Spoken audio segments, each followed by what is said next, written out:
안녕하십니까. 아주 좋은 계절이 우리에게 다가왔습니다.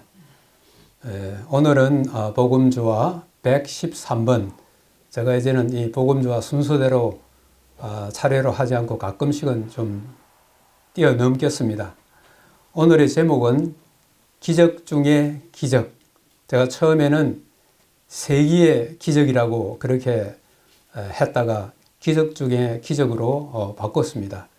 세기의 기적이라는 것은 100년에 한 번 있을까 말까 한 그런 기적인데, 오늘의 말씀은 100년이 아니라 1000년에 한 번 있을까 말까, 혹은 그 이상 그런 기적이 있을까 말까 한 기적이라서 제가 오늘 기적 중에 기적이라는 제목으로 삼아보았습니다.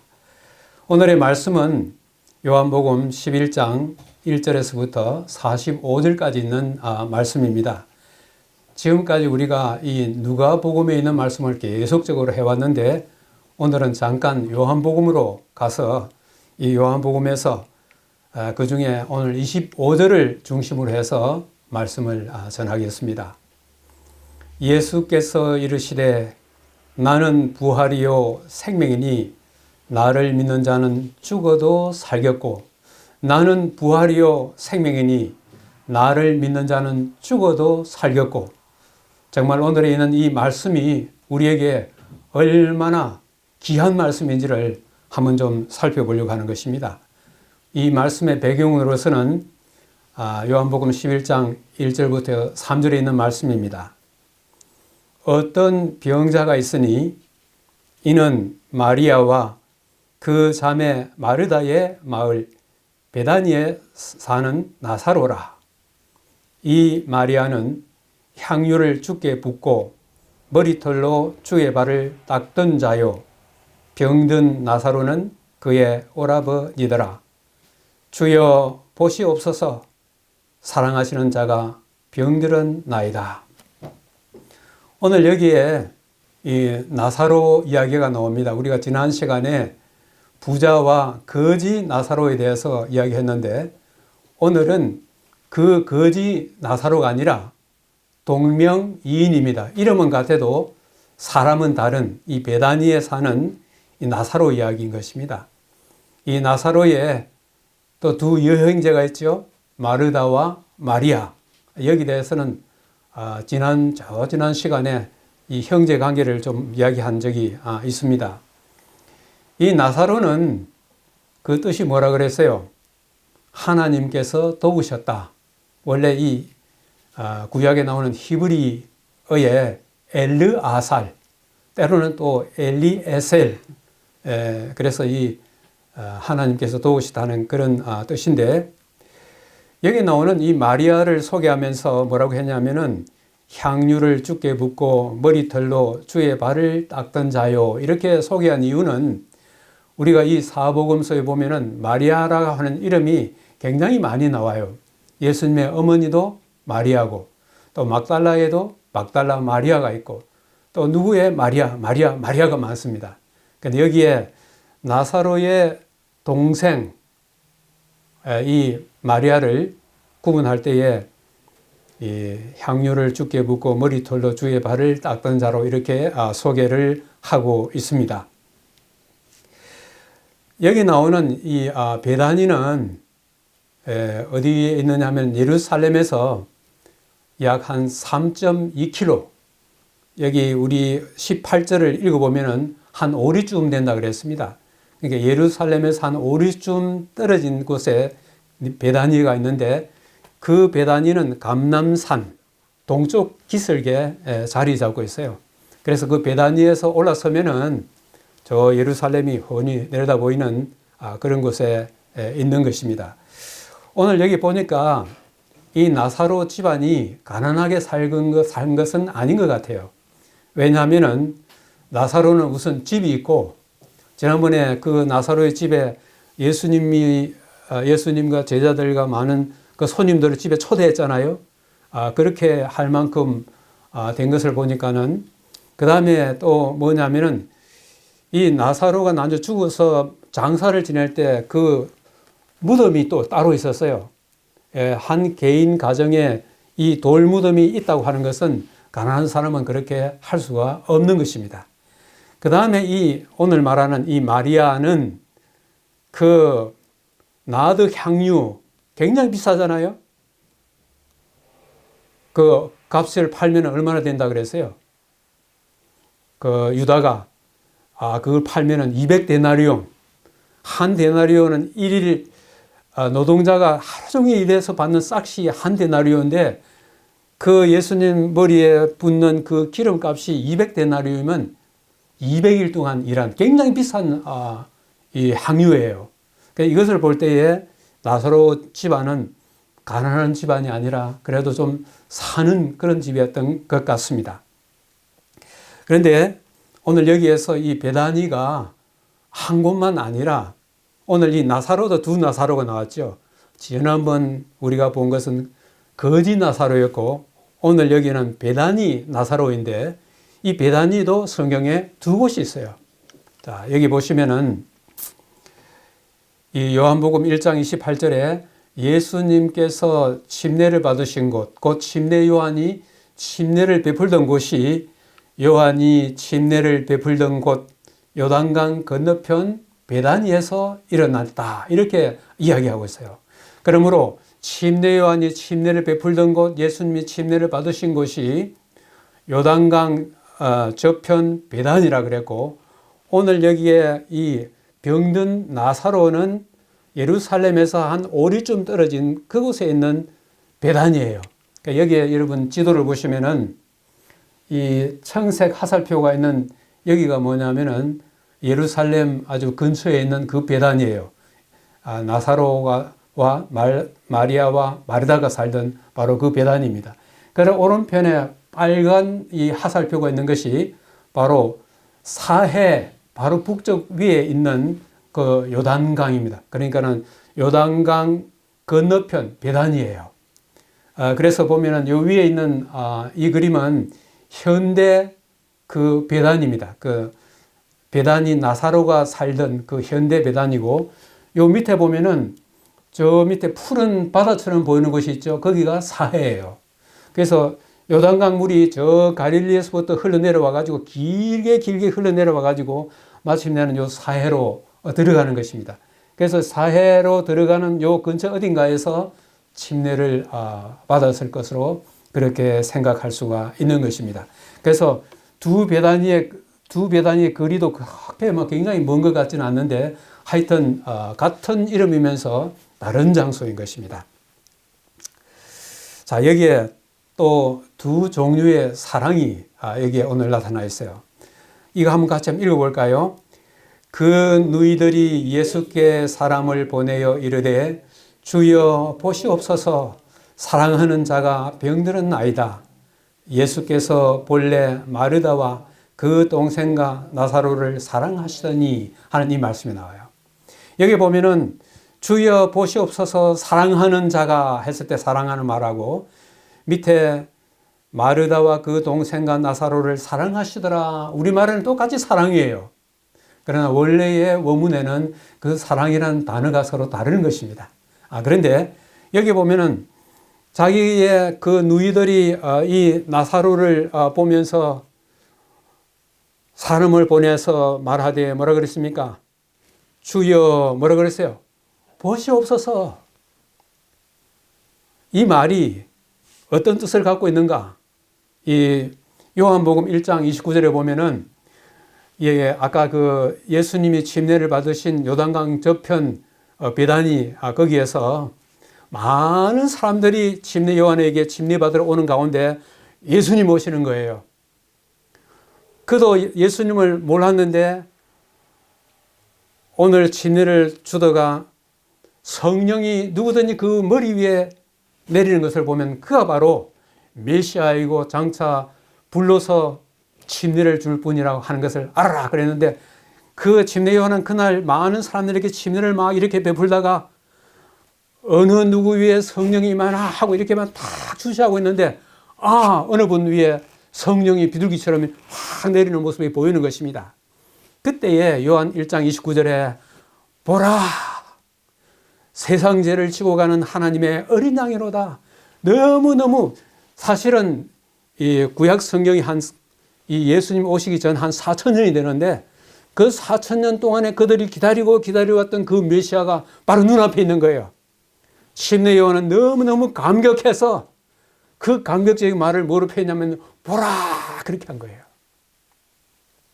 그런데 똑같은 그 단어가 오늘 여기에 그 누이들이 예수께 사람을 보내 이르되 주여 보시옵소서 하는 그 보시옵소서 하는 말은 똑같아요.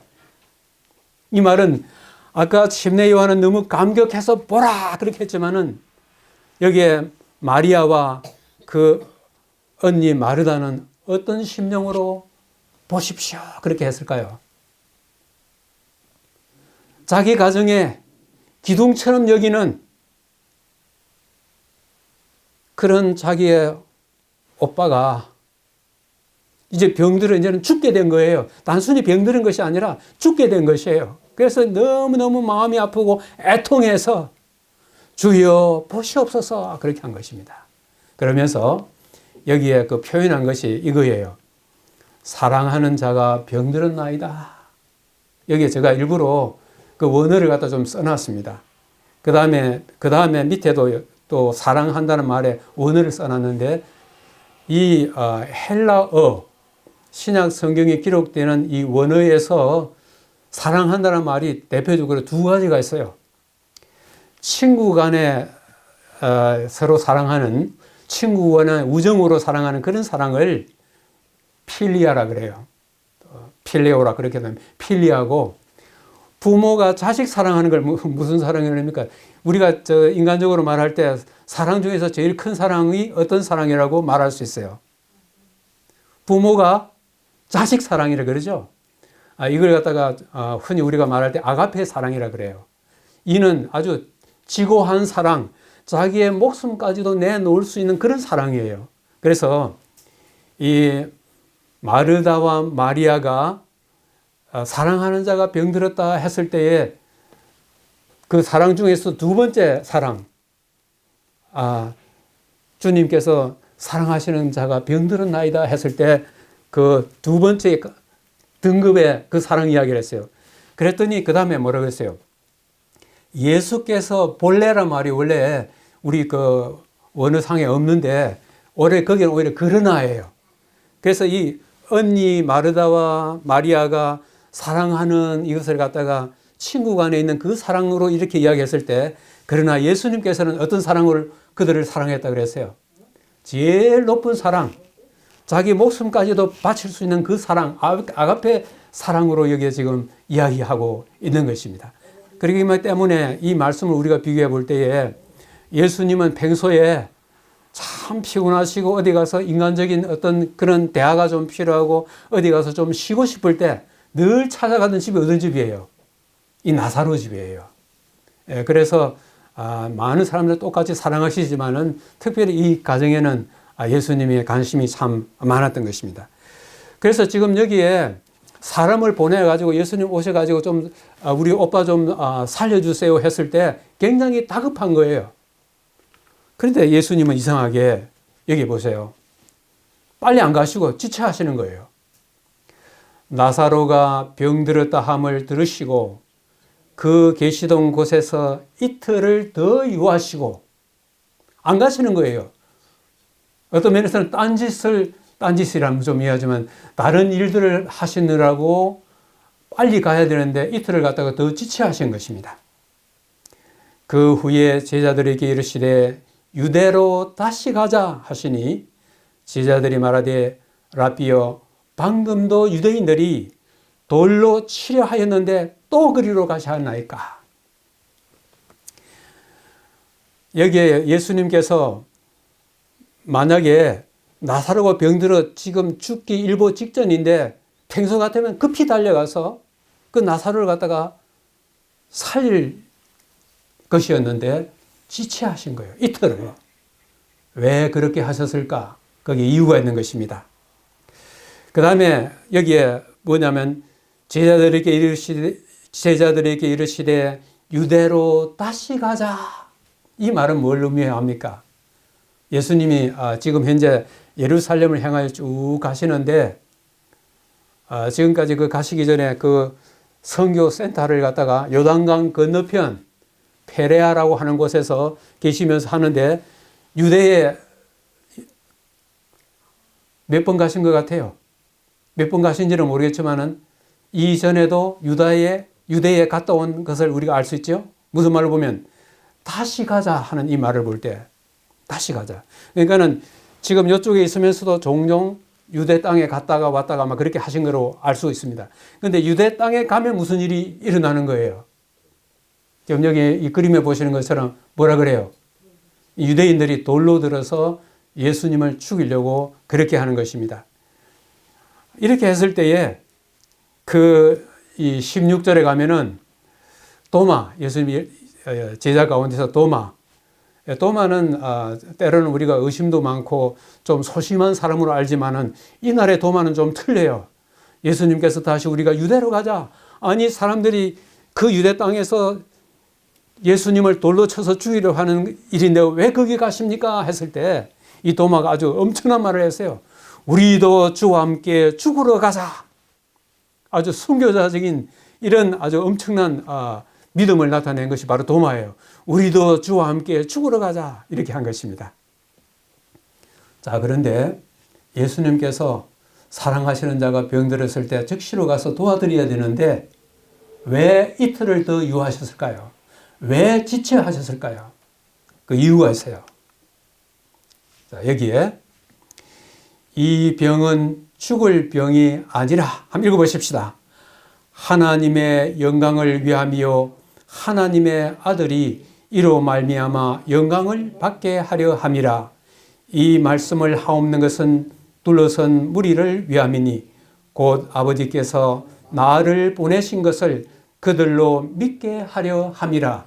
오늘 여기에 이 병들어 죽어가는 이 나사로를 빨리 가지 않고 이틀을 더 지체하시면서 마침내 나사로는 죽게 되었는데 왜 예수님이 천천히 빨리 가시지 않고 이렇게 지체하셨는지 그 이유가 세 가지가 나오고 있어요. 하나는 뭡니까? 이 병은 죽을 병이 아니라 뭐를 위하여? 하나님의 영광을 위하여. 두 번째는 하나님의 아들이 이로 말미암아 영광을 받게 하려 하심이라. 세 번째는 뭐예요? 둘러선 무리, 거기에서 이 나사로의 사건을 인하여 거기에 어떤 면에서는 구경하고 거기에 온 많은 사람들을 위하여 하나님께서 예수 그리스도를 보내신 것을 뭐 하게 하려 함이라? 믿게 하려 함이라 이것이에요. 그러므로 오늘 죽은 나사로를 살리는 이 사건에 있어서 예수님이 빨리 가시지 아니한 데는 거기에 목적이 있었던 것입니다.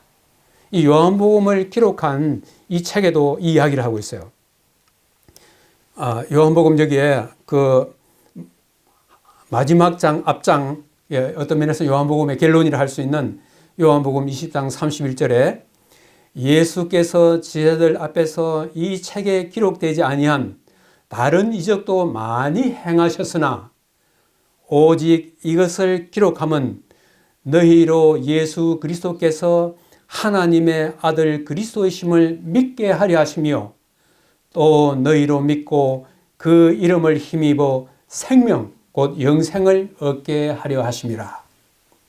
그래서 여기에 이 이적들을 많이 행하셨는데 오늘 죽은 사람을 살리는 기적 중에 기적인 이 기적을 하는 예수님께서 행하신 것은 하나님께서 예수 그리스도, 하나님의 아들 예수 그리스도를 보내신 것을 믿고 또 믿고 영생을 얻게 하려 하심이라 하는 이것이 오늘 예수님께서 이 이적을 행하시는 하나의 목적이 되는 것입니다.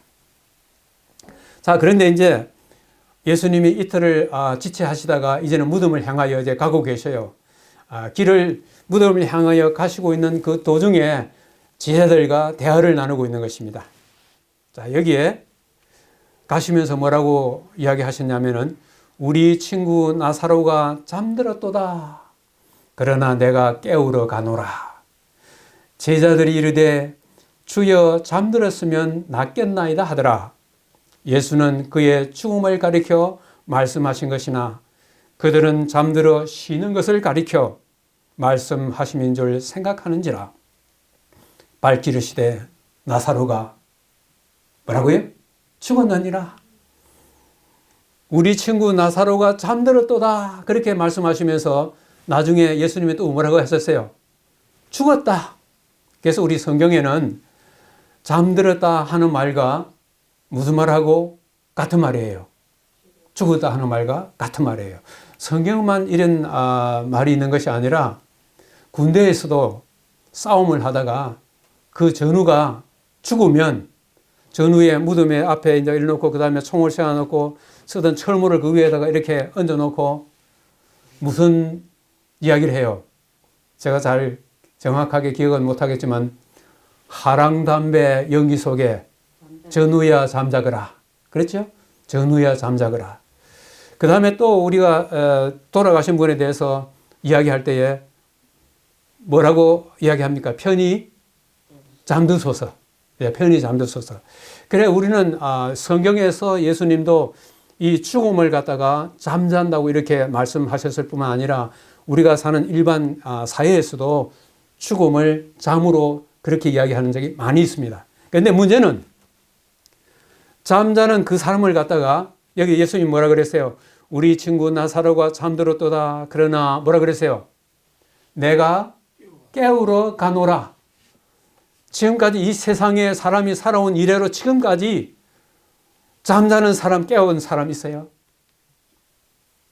우리 친구 나사로가 잠들었도다. 내가 지금 깨우러 간다. 이 세상에 위대한 사람들, 이 세상에 수많은 성인들이 있지만은 그 어느 누가 땅속에 죽어서 잠들고 있는 사람, 깨운 사람 있어요? 아무도 없는 것입니다. 오직 한 분 외에는. 자, 마침내 이 무덤 앞에 이제 갔습니다. 자, 무덤 앞에서 예수님이 눈물을 흘리십니다. 한번 읽어보십시다. 예수께서 그가 우는 것과 또 함께 온 유대인들이 우는 것을 보시고 심령의 비통이 여기시고 불쌍히 여기사 이르시되 그를 어디에 두었느냐? 예수께서 눈물을 흘리시더라. 우리 성경에, 이 신약 성경에서 예수님이 눈물을 흘리신 사건이 3번 나와요. 3번 나오는데 하나는 뭐냐면은 누가복음 19장 41절에 예루살렘 성을 보시고 예수님께서 우신 것입니다. 그 다음에는 오늘 여기에 그 요한복음 11장에 나오는 나사로의 무덤 앞에서 예수님이 눈물을 흘리신 거고, 또 히브리서 5장에 예수님께서 그거는 이제 게세마네 동산을 두고 하는 것인데 거기에서 심한 통곡과 눈물로 하늘 아버지께 간구하시는 예수님의 모습이 여기에 나오고 있습니다. 그래서 예수님이 눈물을 흘리신 것은 이 게세마네 동산에서 예루살렘 성, 장차 로마에 의해서 성이 멸망당한 것을 보시면서 예수님이 눈물을 흘리신 것. 그 다음에 하나 오늘 이 나사로의 무덤 앞에서 눈물 흘리시는 이 3가지의 장면이 나오고 있습니다. 그런데 오늘 여기에서 우리 눈물로 예수님이 우셨다 하는데 이 우는 것에서 그저 우는 게 아니에요. 여기에 예수께서 그가 우는 것과 그는 이제 뭐냐 마리아입니다. 또 함께 온 유대인들이 우는 것.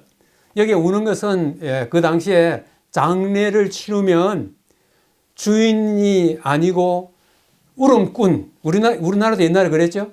울음꾼을 갖다가 이렇게 사와가지고 막 통곡하는 이 장례에 그 죽은 사람을 위해서 우는 그런 풍습이 있었어요. 근데 여기서 마리아가 우는 것하고 그 다음에 유대인들이 우는 것은 뭐냐면 큰 소리로 우는 것입니다. 소리내어 우는 것이에요. 그런데 예수께서 눈물을 흘리시더라 하는 이 말은 뭐냐면은 소리 내지 않고 속으로 우는 거예요. 그러면서 속으로 우니까는 그게 어디에 눈물로 나타나는 것입니다. 소리 내어 우는 거하고 속으로 우는 거하고 어느 것이 더 진한 것 같습니까? 우리 남자들은 잘 안 울죠, 그죠?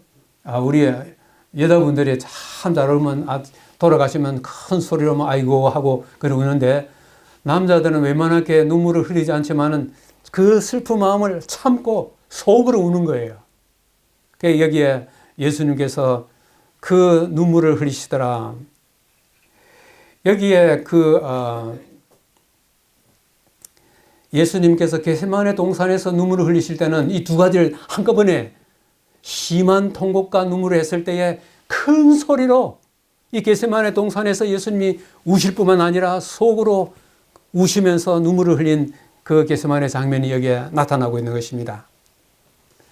그런데 예수님께서 이 나사로의 무덤 앞에서 왜 우셨을까 하는 것입니다.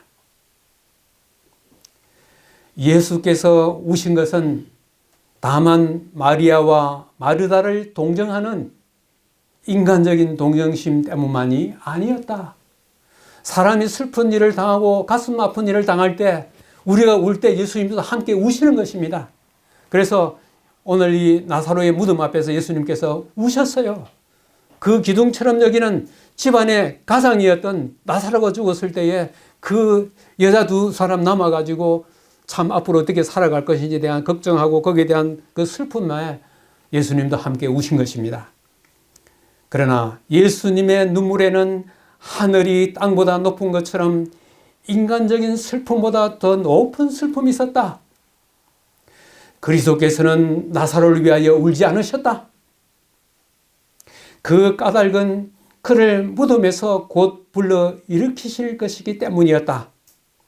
그는 지금 나사로를 위하여 슬피 울고 있는 자들 중에 여러 사람이 부활이요 생명이신 자신을 죽일 계획을 곧 세우게 될 것이기 때문에 우신 것이었다. 지금 여기에 나사로의 무덤 앞에서 함께 이렇게 엉엉같이 울고 하는 그 사람들이 조금 있으면 예루살렘에서 예수님을 갖다가 십자가에 매달 그 사람들이 여기 있는 것을 아시고 예수님께서 우신 것입니다.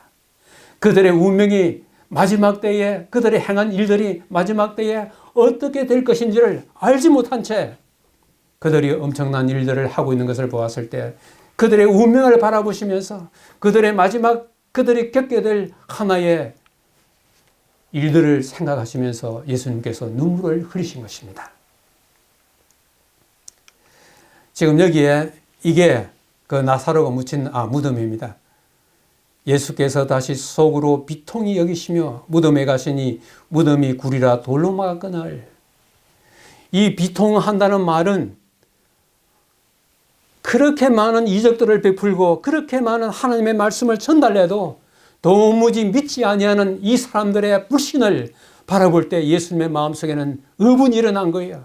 그걸 갖다가 비통하다고 그렇게 표현을 한 것입니다. 지금 여기에 보시는 것처럼 이 팔레스타인에는 그 땅덩어리 자체가 사막지대고 이 돌들이 많아가지고 이렇게 바위에다가 굴을 파가지고 거기다가 시신을 갖다가 넣어 장례를 치렀어요.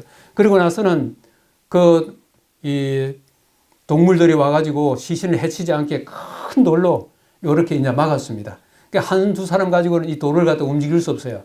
여러 사람이 이 돌을 움직이도록 그렇게 되어 있는 것입니다. 그래서 나사로를 이 돌무덤 속에도 넣고 그 다음에 큰 돌로 막아놓은 것입니다. 자, 그런데 한번 읽어보십시다.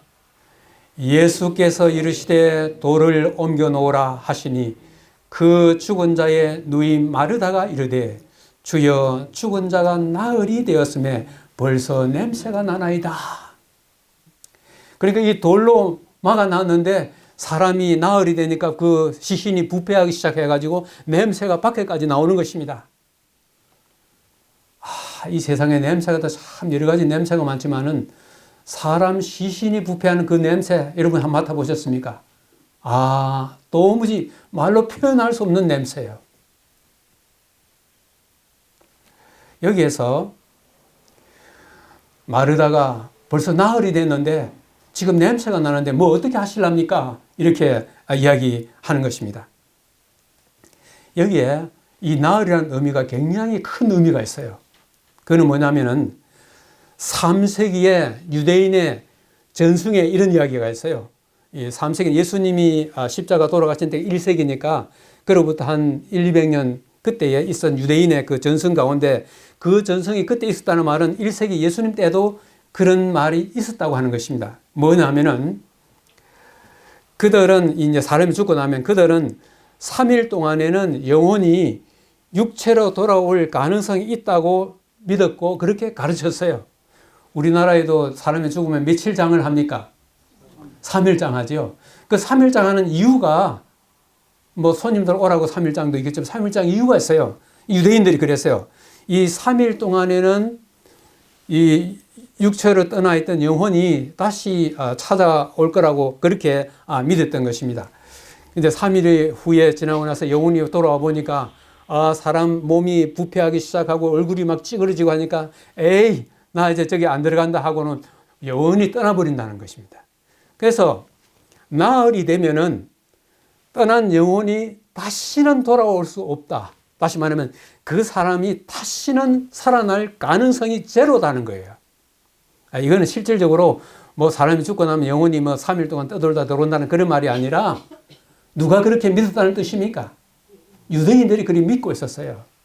그런데 오늘 여기에 이 마르다가 주여 벌써 나흘이 됐습니다 하는 말은 살아날 가능성 제로입니다. 완전히 죽었습니다. 이것은 그 함께 갔던 유대인들도 이 사실에 대해서는 부정할 수가 없는 거예요. 요즘에는 어떤 사람들이 사람 죽고 나서 하루는 이틀 있다가 갑자기 살아나는 경우가 있어요. 그런 걸 갖다 흔히 뭐라면 코마 상태, 혼수 상태에 있다가 다시 의식이 돌아온다 그렇게 이제 하고 하는데 사람이 죽고 나서 3일이 지나고 나흘 되어서 사람이 완전히 죽고 나면은 뭐 이런 일이 일어날 수 있는 가능성은 없는 것입니다. 제가 지난 시간에도 말씀드린 것처럼 사람이 목숨이 끊어지면은 뭐도 없어진다 그랬어요. 영도 없고 혼도 없고 영혼이라는 게 없어요. 사람이 목숨 끊어지면 모든 것이 다 끝인 것입니다. 자, 오늘 여기에 이 마르다와 마리아의 그 마음이 얼마나 애통하고 얼마나 아프겠어요. 가장 힘든 시기예요. 아까 우리 성경 공부 시간에 느헤미야는 얼마 동안 기도했다 그랬습니까? 넉 달을 기도했다 그랬잖아요. 넉 달을 기도했는데 아무런 그 소식이 없어서 그 마음이 얼마나 답답했겠어요. 자, 오늘 이 마르다와 마리아, 나사로 이 하나님을 믿는 이 사람들에게 있어서 이 나사로가 죽었을 때 도대체 하나님 뭘 하고 계셨습니까? 이 답답하지 않아요. 자, 이럴 때 가장 힘든데 이런 말씀이 있어요. 자, 한번 읽어볼까요? 하나님의 인도하시는 손길을 감지하고자 손을 뻗치는 모든 사람들에게 가장 힘든 낭만의 순간은 하나님의 도움이 가장 가까이 있는 때이다. 그들은 그들의 노정 중에서 가장 암담했던 때에 대해 감사함으로 되돌아볼 것이다. 한 가정의 희망이요 기둥과 같았던 나사로가 죽었을 때 마르다와 마리아에게 그 슬픔과 고통을 감당하기 가장 어려웠을 것입니다. 그럴 때에 우리에게도 사랑하는 자식이 아프거나 내 가족 중 누군가가 어려움에 처하면 모든 관심이 거기에 집중되고 있는데 오늘 이 말씀은 가장 힘든 절망의 순간이야말로 하나님께서 가장 가까이에서 도우시는 때이다. 후일의 그때를 회상하면서 하나님께 감사하게 될 것이라고 하는 것입니다. 그래서 우리는 우리의 눈이 가려서 보지 못하지만 우리가 여러 가지 어려운 일들을 당해가지고 참 도무지 감당할 수 없는 그런 고통이 그 시험이 우리에게 임했을 때에 하나님 어디 계십니까? 근데 오늘 이 말씀은 하나님이 어디에 계신다고요? 그때야말로 가장 우리 가까이, 우리를 돕기 위해 가장 가까이 계신다고 하는 것입니다. 때로는 우리에게 당한 그런 일들을 우리 머리는 도무지 이해하지 못할 때가 있어요. 가까이 계신 하나님 왜 안 도왔습니까? 하는 그런 생각을 할 수가 있는 것입니다. 그때마다 저는 이런 질문들이 저에게 가끔 올 때 저는 그렇게 대답해요. 내 흘린 눈물의 의미를 그때 가서 알게 되겠네. 우리 찬송 가사 가운데 그런 구절이 있어요. 내 흘린 눈물의 의미를 그때 가서 알게 되겠네. 이 땅에 사는 동안에는 왜 나에게 이런 일이 닥쳐왔는지를 도무지 이해를 못했는데 하늘에 가서야 왜 이런 일이 일어났는지를 그때 가서 알게 된다는 뜻입니다. 자, 오늘 이제 이 무덤에 들어간 지 나흘이 돼가지고 시신이 이제 부패하기 시작하고 냄새가 나는 이런 가운데서 예수님께서, 자, 여기에 한번 읽어볼까요? 시작. 큰 소리로 나사로야 나오라 부르시니 죽은 자가 수족을 동인 채로 나오는데 그 얼굴은 수건에 쌓였더라. 예수께서 이르시되 풀어놓아 다니게 하라. 우리도 사람 죽으면 어떻게 합니까? 뭘 한다 그러죠? 염을 한다 그러죠. 머리에서부터 발끝까지 이 천으로 이렇게 다 싸지 않습니까? 이 유대 땅에서도 이렇게 해서 그 장례를 치렀습니다. 그래서 이 완전히 온몸이 이렇게 천으로 쌓여가지고 죽어가지고 냄새가 나는 이 누워있는 나사로에게 큰 소리로 나사로야! 나오라 하니까는 그 나사로가 걸어서 이렇게 나오는 것입니다. 왜 예수님께서 여기에 큰 소리로 이렇게 나사로야 나오라 이렇게 말씀하셨을까요? 단순히 주변 사람들만 다 들으라고 큰 소리로 나사로야 나오라 이렇게 한 것은 아닌 것입니다. 이 일이 있기 전에 예수님께서 이 말씀을 하셨어요. 뭐라 그랬어요? 요한복음 5장 25절에 진실로 진실로, 이것이 원래 원문에 뭐라고 되어 있다고 그랬죠? 아멘 아멘 아멘 아멘 너희에게 이르노니 죽은 자들이 하나님의 아들의 음성을 들을 때가 오나니 곧 이 때라. 뭐 하는 자는 살아나리라? 듣는 자는 살아나리라. 듣는 자는 살아나리라. 그러므로 예수님께서 큰 소리로 나사로야 나오라 이렇게 했을 때에 완전히 죽었던, 더 이상 살아나올 가능성이 제로했던 이 나사로가 나는 부활이요 생명이니 나를 믿는 자는 죽어도 살겠고 하는 이 음성을 듣고 그 음성이 귀로 들어가서 죽었던 나사로가 살아나는 것입니다. 이것이야말로 뭐예요? 기적 중에 기적인 것입니다. 그런데 여기에 데살로니가전서 4장 16절 우리가 잘 알고 있는 말씀이죠. 자, 봅시다. 시작. 주께서 호령과 천사장의 소리와 하나님의 나팔 소리로 신이 하늘로부터 강림하시리니 그리스도 안에서 죽은 자들이 먼저 일어나고 그리스도 안에서 잠자는 자들이 살아나고 하는 말인 것입니다. 자, 여기에 제가 밑줄 쳐놓은 게 뭐예요? 주께서 호령과 천사장의 뭐예요? 소리와 하나님의 나팔. 호령, 소리, 나팔의 공통점이 뭐예요? 소리예요. 듣는 자는 살아나리라. 예수님께서 나중에 천천만만의 천사들과 함께 이 땅에 오실 때에 그 천사들의 입에 뭐가 다 들렸어요? 손에. 이 그림에 보시는 것처럼 뭐가 들렸습니까? 나팔 소리요. 하늘 공중에서 나팔 소리가 길게 울려 퍼질 때에 그 나팔 소리를 듣는 자는 무덤 속에서 다 일어나는 것입니다. 여기에 제가 십자가 하나 여기 그림 여기 있는데 이 무덤 문을 여는 열쇠가 뭐예요? 이 무덤 문을 열 열쇠. 십자가예요. 우리가 이 세상에 살아있는 동안에 예수 그리스도께서 십자가에 내 죄를 위하여 돌아가시고 예수 그리스도를 믿음으로 우리에게 영생을 얻는 이 놀라운 기쁨을 우리에게 주시는 것이 뭐냐면 십자가예요.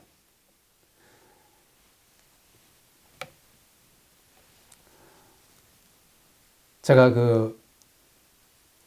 우리 집 뒤에 있는 그 산에 요즘에는 저 뱀이 있다 그래가 못 가지만은 좀 겨울에는 좀 그 뒤에 등산을 갈 때 혹시 멧돼지나 이런 것들이 나타날까 봐가지고 뭐 이렇게 하다가 이 배를 종 요랑 소리 나는 거 있죠? 그걸 갖다가 가방에도 매기도 하고 그것도 안 될 것 같아가지고 라디오를 또 하나 샀어요. 가다가 라디오를 켜놓고 하려고. 그런데 라디오를 들고 가다 보면은 이게 이제 산이 있어 놓으니까 이게 막 소리가 나다 안 나다 그래요. 그러면 뭘 맞춥니까? 다이얼을 맞춰요. 그래서 다이얼이 제대로 딱 맞춰지면 소리가 아주 잘 나와요. 그런데 하늘에서 예수님과 함께 천천만만의 천사들이 그 손에 이 나팔을 들고 와서 나팔을 길게 불 때에 그 소리를 들을 수 있는 주파수를 우리가 어떻게 맞추고 죽을 수 있을까요? 그 주파수를 어떻게 맞춰요? 내가 이 땅에 사는 동안에 예수님을 나의 구주로 믿고 우리가 죽을 때 우리의 주파수는 무엇을 들을 수 있도록 해놓고 그 땅속에 내려가는 것입니까? 하늘에서 들려오는 그 생명의 소리, 나는 부활이요 생명이니 나를 믿는 자는 죽어도 살겠다는 그 음성이 들려올 때 그 소리를 들을 수 있도록 주파수를 딱 맞춰놓고 우리가 잠자는 것입니다. 우리 복된 사람입니까? 우리가 참으로 복된 사람인 것입니다. 지난 시간에 말씀드린 것처럼 우리가 살아있는 동안에 우리의 운명을 결정하는 거예요. 부자와 거지 나사로 이야기를 통하여서 부자는 아무리 의리의리하게 화려하게 살았지만은 그가 살아있는 동안에 그는 구주를 그의 마음속에 받아들이지 못하여 그의 운명을 갖다가 불행한 것으로 결론 짓고 말았습니다. 그러나 우리가 누구든지 저를 믿는 자마다 우리가 잠잘 때에 나중에 예수님 오실 때에 그 생명의 나팔 소리가 들릴 때 그 소리를 들을 수 있도록 우리 주파수 딱 맞춰놓고 내려가는 것이에요. 참 이렇게 볼 때 예수를 믿는 사람만큼 행복한 사람은 이 땅에 없는 것입니다. 네. 나사로를 살린 이적에 가는 목적입니다. 나사로를 죽음에서 살린 이 최고의 이적은 예수님의 사업과 신성에 대한 그분의 주장에 대한 하나님의 인을 찍는 일이었다. 이 말은 하나님의 사업과 신성은 예수님은 하나님의 아들이시며 아들을 믿는 자는 부활을 통해 영생을 주신다는 것에 대한 하나님이 찍는 도장이라고 하는 것입니다. 그러므로 나사로의 부활은 단순히 한 개인 나사로가 그저 무덤에서 살아나는 것이 아니라 장차 예수님을 믿고 죽은 사람들이 마지막 때에 다 일어날 것에 대하여 하나님께서 무슨 도장 찍어요? 확인 도장 찍는 것입니다. 그 바로 밑에 그리스도께서 나사로를 위해 행하신 이적은 죽은 모든 의인들의 부활을 대표하는 것이다. 나사로가 살아났다는 것, 그 나흘이 되어 냄새가 나고 시신이 부패하여 썩어서 다시 살 가능성이 제로인 그를 다시 생명으로 살린 이 예수님의 이적은 장차 하나님의 백성들을 마지막 때에 다 살릴 것에 대한 하나의 위대한 상징이라고 하는 것입니다. 오늘의 말씀을 다시 한번 생각합니다. 예수께서 이르시되 한번 큰 소리 한번 읽어보십시다. 나는 부활이요 생명이니 나를 믿는 자는 죽어도 살겠고. 아멘입니까? 아멘. 나는 부활이요 생명이니 나를 믿는 자는 죽어도 살겠고.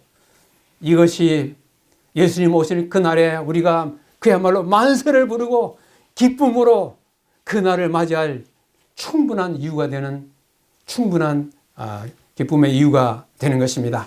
이 말씀을 생각하면서 두 가지의 한번 질문을 던져보는 것입니다. 병들었다가 나았다 할지라도 우리는 죽음을 피할 수 있는가? 요즘에 어떻게 하든 암에 걸린 사람, 병든 사람, 이런 사람 저런 사람이 어떻게 하든 좀 더 잘 살아보려고 발부둥 치는 것입니다. 먹는 것도 조심하고 그렇게 하지만은 병이 나았다 할지라도 죽음을 피할 수 있어요? 죽음 피할 수가 없는 것입니다. 우리가 이 땅에 사는 삶은 아무리 우리가 여러 가지 수만 갈래의 그런 방법으로 살아간다 한다 할지라도 우리 모두에게 닥쳐오는 그 죽음은 우리가 피할 길이 없는 것입니다. 그렇기 때문에 그 다음 말이 중요한 것입니다. 나사로의 부활이 우리에게 시사하는 바는 무엇인가? 누구든지 저를 믿으면 멸망치 않고 영생을 얻게 하려 하심이라. 바로 오늘 이 죽었던 나사로를 다시 살리신 이 예수님의 이 기적은 누구든지 예수를 믿는 사람들에게는 우리가 이 땅에 살면서 죽음으로 우리의 삶을 마감하지 아니하고 죽는다 할지라도 부활을 통하여 우리에게 영원히 사는, 그리고 하늘나라의 백성이 된다는 놀라운 이 축복이 우리에게 있다는 이 사실은 얼마나 우리에게 큰 용기와 희망이 되는 것입니까? 아멘 아니십니까? 네. 아무쪼록 새로운 한 주일을 우리 살면서 이 질병 많고 고통이 많은 이 세상에 우리가 산다 할지라도 나사로를 살리신 예수님의 그 능력을 생각하면서 힘차게 사는 한 주가 되기를 바라면서 오늘의 말씀을 마치겠습니다.